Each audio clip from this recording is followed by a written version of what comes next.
Rahasia terpendam Daniel. Menantu bab 7. Halo, Dokter Prima, sahut Igo cepat, kemudian menambahkan, halah. Mentang-mentang udah lama gak saya telpon, dokter sudah lupa sama saya ya? Pakai tuan segala sih. Iya maaf. Apa kabar, Mas? Ya baik, cuma masalah yang satu itu tetap belum membaik. Gimana kabar obat yang sedang dokter bikin khusus untuk saya? Sabar ya, Mas. Obatnya masih dalam tahap pengujian akhir. Tinggal menunggu satu bahan lagi yang saya import dari luar negeri. Soalnya satu bahan itu tidak ada dijual di pasar lokal. Jadi kapan siapnya? Paling lama 2 hari lagi, Mas. Mas tenang aja, begitu barangnya siap, saya akan langsung hubungi Mas Igo. Semua bahan lain sudah siap kok. Oke, Papa dan Mama gimana kabarnya, Dok? Semua keluarga saat ini dalam keadaan sehat. Pak Sandro sedang ada di Belanda untuk mengurus izin penambahan jadwal penerbangan dari Amsterdam ke Jakarta. Bu Marcella seperti biasa sibuk dengan sekolah musiknya. Sementara Mas Mika sedang ada di Tokyo menghadiri rapat para pemegang saham Morenolium. Dokter Prima mengakhiri laporannya. Morenolium adalah perusahaan tambang berskala internasional, anak dari perusahaan Moreno Corp yang khusus membawahi industri pertambangan lepas pantai. Oke, baguslah kalau begitu. Nanti kalau suasana sudah tenang saya akan telepon sendiri Papa, Mama, dan Mika buat bertemu dan ngenalin Sophie istri saya. Baik, Mas. Sudah dulu ya, Dok. Baik. Klik.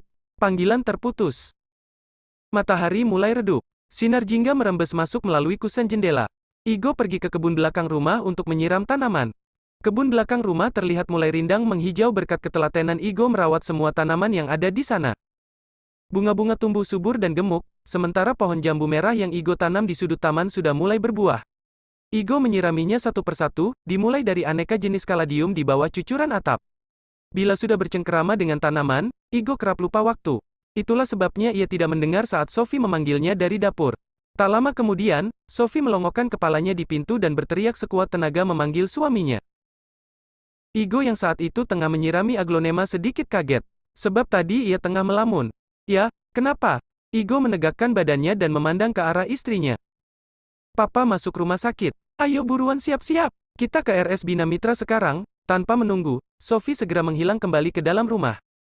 Igo segera mematikan keran air dan menggulung selang, kemudian pergi ke kamar mandi untuk membersihkan diri. Dengan handuk melilit pinggangnya, Igo keluar dari kamar mandi. Sayang, tak ada jawaban dari istrinya. Igo masuk ke kamar dan memeriksa ponselnya. Ada pesan dari istrinya yang memberitahu kalau dia berangkat duluan ke rumah sakit. Dengan motor bebeknya, Igo berangkat menuju rumah sakit. 15 menit kemudian Igo sudah berada di ruang UGD RS Bina Mitra. Tak disangka, ternyata semua keluarga sudah berkumpul di sana. Tatapan tak menyenangkan dari keluarga besar Sophie menyambut Igo sejak awal kedatangannya. Kemana aja kamu? Sembur Trixie. Sekali gak guna ya bakal tetap gak guna. Tahu mertua masuk rumah sakit malah gak jelas ada di mana. Maaf, Kak. Tadi saya sedang tidak pegang handphone. Halah alasan. Giliran cari alasan kamu memang paling berbakat deh, Igo. Dengan kasar Trixie mendorong dada Igo. Sophie keluar dari ruang UGD dan langsung berdiri di samping suaminya. Kak Trixie udah Papa sakit harus dicari jalan keluarnya. Bukan malah nyalahin orang. Kakak nggak nyalahin orang kok. Kakak cuma tanya sama suami kamu ini. Ya pengen tahu aja sih, dia itu sebenarnya keluarga kita bukan sih? Kok kayak gak ada pedulinya dia sama mertua? Trixie terus mencecar Igo tanpa ampun. Kakak udah Sophie segera menarik suaminya menjauh dari rombongan keluarga. Papa kenapa? Tanya Igo pada istrinya. Serangan jantung. Keduanya terdiam memandang lantai rumah sakit. Di kejauhan terdengar langkah kaki mendekat. Tak lama kemudian Daniel masuk ke ruangan dengan membawa berkas dari bagian administrasi. Mereka pun berkumpul semua mengelilingi Daniel. Gimana keadaan Papa, Mas? Tanya Trixie pada suaminya. Kata dokter, Papa harus dirawat sampai jantungnya kembali stabil. Ya aku juga maunya Papa dirawat dulu aja, Sophie menimpali perkataan Daniel. Tadi juga dokternya bilang kalau sekarang Papa sudah bisa keluar dari UGD dan pindah ke ruang perawatan biasa. Gimana kalau kita pindahin Papa ke ruang anggrek? Ruangannya bagus, luas, dan lebih privasi. Supaya nyaman kalau ada keluarga yang datang membesuk. Boleh, sahut Sophie seketika. Berapa biaya kamarnya, Mas? Tanya Trixie pada suaminya yang terlihat menikmati sekali jadi pusat perhatian. 300 juta per bulan. Dan harus dibayar di muka. Karena saat ini sisa ruang anggrek sangat terbatas. Igo, sini sebentar, semua mata tertuju pada Igo. Igo, gimana kalau kita patungan untuk biaya kamar Papa? Aku ada 200 juta, kamu yang tambahin sisanya 100 juta lagi ya? Igo menggaruk kepalanya yang tidak gatal. Sophie memegang lengan suaminya. Semua mata memandang menantang kepada Igo menunggu jawaban apa yang akan ia ucapkan. Daniel, meski mengucapkan ajakan patungan biaya kamar dengan nada biasa saja, sebenarnya dia tahu kalau Igo tak akan sanggup mengeluarkan uang sebanyak itu. Saat ini adalah kesempatan emas baginya untuk mengalahkan Igo dengan telak. Di hadapan semua keluarga istrinya yang tengah panik, ia akan tampil sebagai pahlawan tunggal. Menyingkirkan Igo, iparnya yang selama ini tidak ia sukai. Sebab ia menyimpan dendam pribadi pada iparnya itu. Sampai kapanpun juga ia tak akan pernah rela jika Sophie menjadi milik Igo. Diam-diam ia melirik Sophie, iparnya yang tetap terlihat cantik meski tanpa riasan. Iparnya yang imut. Alasan sesungguhnya ia menjalin hubungan dekat dengan keluarga Nata Susiawan. Tapi nasib berkata lain. Sophie yang diincar, Trixie yang malah naksir sama Daniel. Dan akibat campur tangan Tante Yona, diaturlah perjodohan itu. Sebab Trixie adalah anak pertama, tidak baik menurut kepercayaan keluarga Nata Susiawan bila anak wanita dilangkahi adiknya dalam hal pernikahan. Bisa susah jodoh. Meski Trixie, istrinya tidak kalah cantik dari Sophie, tapi entah mengapa sejak awal kehadiran Igo di keluarga mereka, Daniel selalu merasakan kebencian yang amat mendalam. Terlebih saat awal kedatangan Igo, bisnis Daniel sedang hancur. Uang hasil usahanya dibawa kabur temannya dan meninggalkan perusahaan dalam keadaan uang kas kosong. Tak hanya meninggalkan uang kas yang kosong, hutang juga ada di mana-mana. Semua kesialan itu tepat berbarengan dengan hadirnya Igo dalam keluarga mereka. Daniel yakin bahwa semua malapetaka itu adalah karena Igo merupakan pembawa sial. Tante Yona tiba-tiba keluar dari gerombolan, mana sanggup dia bayar segitu. Kerja aja nggak, dari mana dia dapat uang 100 juta? Ngutil, ngepet. Bersambung. Menantu bab 8. Hadiah pembawa petaka. Sayang, bagaimana kalau perhiasan yang tadi kamu beli kita kembalikan saja? Supaya uangnya bisa dipakai untuk biaya perawatan papa, bisik Sophie pada suaminya. Melihat Sophie dan Igo berbisik-bisik, seluruh keluarga terlihat sangat tidak sabar. Jelas sekali mereka menunggu Igo mengucapkan bahwa ia tidak punya uang 100 juta yang saat ini dibutuhkan untuk biaya pemindahan ruang perawatan. Bahkan Trixie dengan sengaja mendecakkan lidahnya dengan sangat keras. Terlihat sekali bahwa ia sudah tidak sabar untuk menghina dan mendamprat Igo dengan lebih puas. Enggak. Aku kan udah bilang sama kamu kalau aku nggak akan kembaliin perhiasan yang udah aku beli buat kamu. Aku punya kos 100 jutanya. Ayo ikut aku ke ATM buat ambil uangnya. Trixie berdeham keras sekali sambil mulutnya menggumam tak jelas. Kalau gak ada uangnya bilang aja, gak usah kelamaan diskusinya. Dikiranya ini rapat di kelurahan. Igo dan Sophie mendongak memandang Trixie yang bertingkah seperti seorang ratu dan dengan sengaja menggoyangkan lengannya saat berbicara, sehingga gemerincing gelang di kedua lengannya terdengar jelas ke penjuru ruangan. Iya. Kalau emang gak bisa nyumbang bilang aja, gak usah malu-malu. Hehe. Apa? Malu-malu? Haha. Biasanya juga malu-maluin. Betul itu, Igo. Kamu gak usah malu ngakuin kalau emang gak punya duit. Kita semua juga udah maklum kok, hehe. Igo membalikkan badan hendak melangkah keluar dari ruangan. Sebentar ya, kami mau ke ATM ambil uang dulu, pamit Sophie pada keluarganya kemudian bergegas keluar dari ruangan bersama Igo.